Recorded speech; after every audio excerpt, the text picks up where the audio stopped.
Dans un monde où le racisme anti-blanc est partout. Oh non, du racisme anti-blanc! Où ça? Je ne vois rien. Mais si, je te jure, il y en avait juste là! Dans un monde où les blancs sont constamment persécutés. Tu veux dire comme les Premières Nations d'Amérique du Nord l'ont été? Comme les aborigènes australiens à qui on refuse d'inscrire leurs droits dans la Constitution, ou les Français d'outre-mer qui n'ont même pas d'eau courante? Dans un monde où être blanc est un désavantage. À part pour obtenir un boulot, un logement, ou quand on n'aime pas que la police nous mette leur matraque dans... Le soleil. Pardon? Les blancs ont plus de risques de développer des cancers de la peau. Ouais, j'avoue, ça c'est un vrai désavantage. Mais ça voudrait dire que le soleil, c'est un raciste des blancs? Dans un monde où Jean-Édouard pourrait un jour se faire traiter de sale blanc. Ah ouais, ça d'accord. Et c'est vrai, c'est pas cool. C'est quoi le racisme anti-blanc? Le Robert définit le racisme comme étant une discrimination, hostilité violente envers un groupe humain.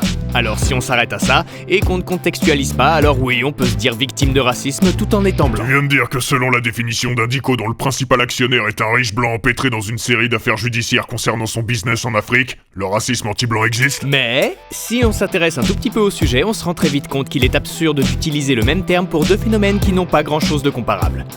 Personne n'a jamais essayé de prouver scientifiquement que ma couleur de peau faisait de moi un être inférieur. Bah ouais, mais comment on justifie les 15 millions de victimes de l'esclavage pendant 400 ans sans le racisme biologique? T'es marrant, toi. Je ne suis pas victime de discrimination systémique diminuant de 30% mes chances d'obtenir un emploi ou un logement, multipliant par 2 les risques de me faire contrôler ou de me faire tuer par la police, multipliant par 3 le risque de décès suite à un accouchement. Tu l'avais pas déjà dit, ça? Ouais, mais c'est toujours bon de le rappeler, non? Ce ne sera pas à cause de ma couleur de peau si on me refuse l'entrée dans un restaurant, un club ou une école. Non, ça, c'est parce que t'es pauvre. Je n'ai jamais entendu personne dire que ça pourrait desservir le récit que de représenter une créature mi-femme mi-poisson avec la peau blanche. Par contre, un elfe noir en terre du milieu, y en a pour qui c'était la fin du monde. Alors même si une personne blanche pourrait se faire agresser pour la seule et unique raison qu'elle est blanche, cela n'aurait rien de systémique ou d'institutionnel. Mais ce serait pas bien, on est tous d'accord là-dessus, hein. Faut pas agresser les gens.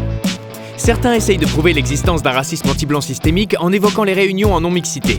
Sauf que comme le dit Rokhaya Diallo, on parle de réunions ponctuelles de quelques heures, quelques fois par an, et les personnes qui n'y ont pas accès ne sont privées de rien dans leur quotidien. Elles ne font face à aucune inégalité en conséquence. La non-mixité permet une empathie, une compréhension et l'absence de crainte d'être jugé. Du coup, c'est pas du racisme. D'autres évoquent les attaques contre les lieux de culte chrétiens, oubliant peut-être que tous les chrétiens ne sont pas blancs et que l'index de persécution des chrétiens établi par l'ONG Porte Ouverte ne montre pas de discrimination visant les chrétiens en Europe. C'est donc un problème de liberté de culte et non racial. Encore raté.